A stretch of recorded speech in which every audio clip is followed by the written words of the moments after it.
Oil लगाने का सबसे बेस्ट तरीका है कि जो मैंने बताया कि पहले आप देखो मेरे बाल कितने जोगे हैं, कितने मजबूत हैं, क्या बर्दाश्त कर सकते हैं। अगर फर्ज करें कि आपके बाल बड़े कमज़ोर हैं, आपने डायरेक्ट कतरों के जरिए सर में डालना है ऑयल।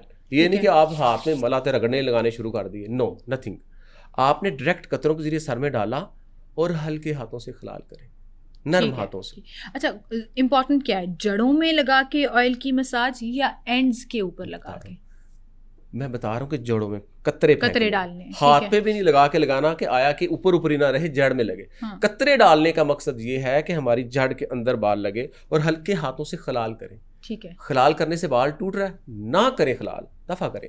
हम क्या करेंगे, डायरेक्ट कतरों के जरिए सर में डाला, हम टाइप टैप करेंगे ऊपर, इस तरीके से टाइप टैप कर लेंगे, कतरे डाल इस तरीके से जज्ब कर लें। ठीक है। अगर इतने भी बाल कमजोर हैं कि आपका टाइप टैप करने के साथ साथ, जाहिर बात ऑयल में थिकनेस होती है और आप ऐसे ऐसे करते हैं, साथ बाल जो है आपके हाथों में आ रहे हैं, आप ना करें टाइप टैप। आप डायरेक्ट कतरों के जरिए सर में डालें। आपने खोपड़ी के ऊपर, फर्ज करें कि ये है, खोपड़ी के ऊपर फिंगर जमानी है, ऐसे अच्छे तरीके से पंजे जमाने, इसको वाइब्रेट करना है इस तरीके। आया कि ऑयल खुद ब खुद जगह बनाए और जड़ें उसको चूसे और उसको उसमें से अपनी ग़िज़ा हासिल करें। आंवला एक ऐसी चीज़ है, वो बालों को ऑक्सीजन, बालों को ग़िज़ा भी देता है। और जो साथ मैंने ग़िज़ाई शेड्यूल सेट किया है, अगर वो सेट हो तो कैसे नहीं मसला हल होगा। और ये जितने भी लड़के हैं ना, ये ज़रा ध्यान से सुन लें, ये क्योंकि हकीम साहब जो बात कर रहे थे ना, ये बड़ी सदाकत है इसमें कि आप हल्का सा भी उसको उनके सरों में ऑयल लगा के करना शुरू करें ना, तो वो जो इतने इतने से बाल होते हैं वो सारे आपके हाथ पे लगना शुरू हो जाते हैं। तो वो आपको असेस करना बड़ा ज़रूरी है कि भाई आपके बाल जो हैं वो किस कैटेगरी के हैं और कितना गिर रहे हैं, आपने उसको किस तरह से बचाना है। ठीक है। ऑयल लगाने से हेयरलाइन, ओरिजिनल हेयरलाइन भी वापस आ जाती है या वो गई तो गई? हेयरलाइन भी वापस आ जाती है, तकरीबन 60-70% आ जाती है।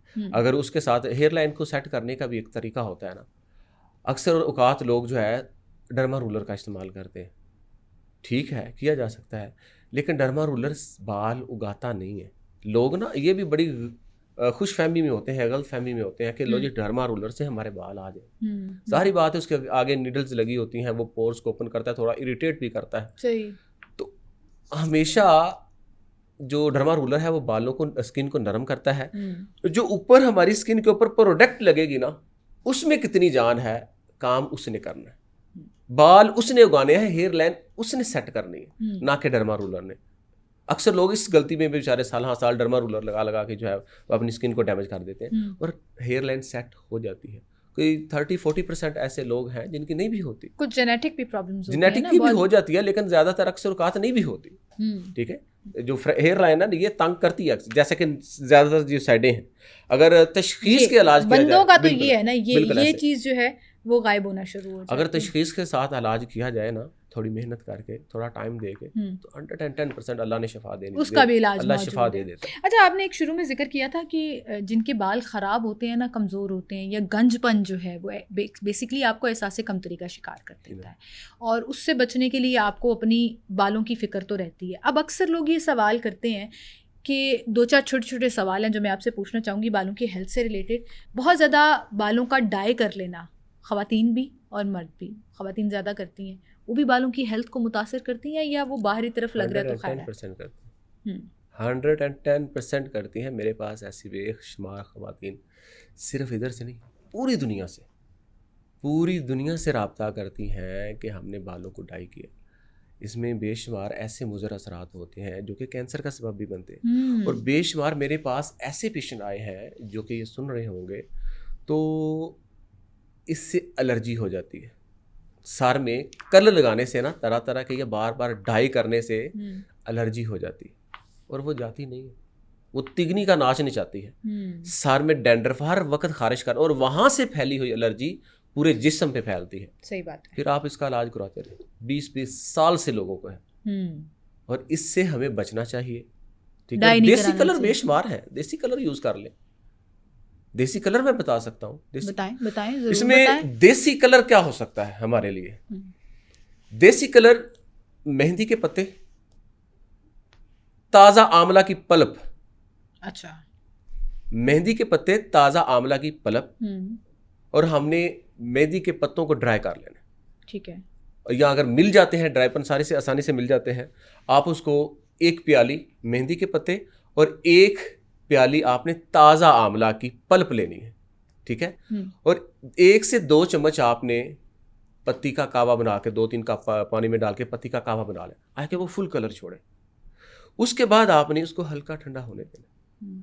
आपने आंवला की पल्प जो कि 1 प्याली होगी, बराबर वजन, मेहंदी के पत्ते और आंवला की पल्प बराबर वजन ले और उसमें डाल दें जो हमने पत्ती का कावा बनाया होगा, उसमें डालें हस्बे हाजत लाइट सा सरसों का तेल, उसमें 1 अंडे की सफेदी डालें, आया कि बाल थोड़े नरम रहें आपके, क्योंकि आंवला खुश्क होता है, बालों को थोड़ा सा ड्राई करता है, जिसके सबब हमें ये साथ डालना पड़ेगा, ठीक है। आपने 1 चुटकी खालस हल्दी की डाल दी, उसको खूब फेंटें।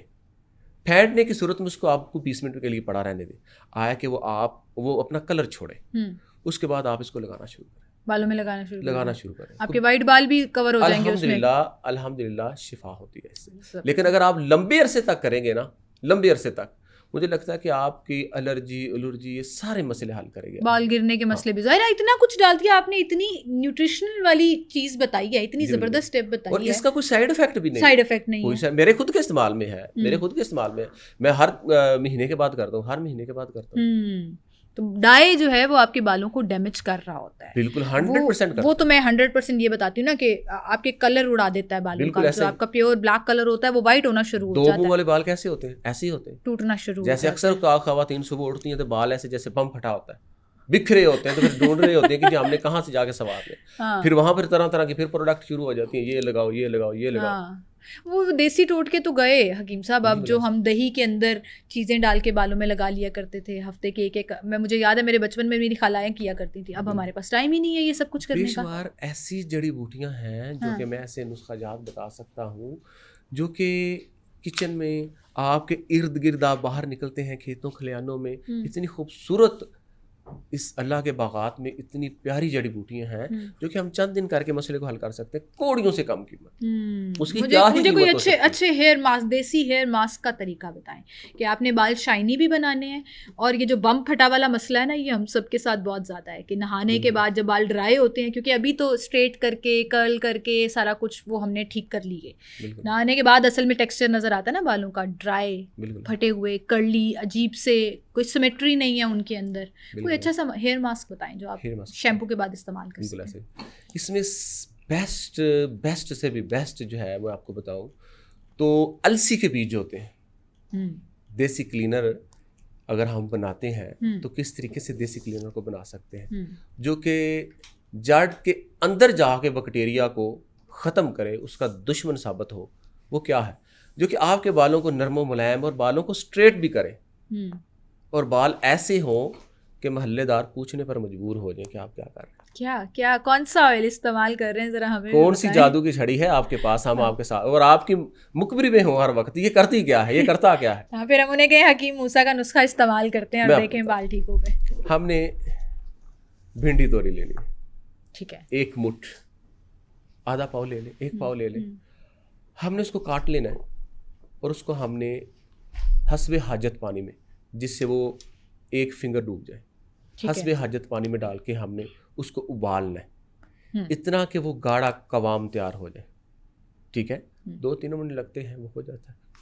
उसके बाद आपने एक साफ बर्तन लेना है और 3 तय वाला कपड़ा लेना है। अच्छा।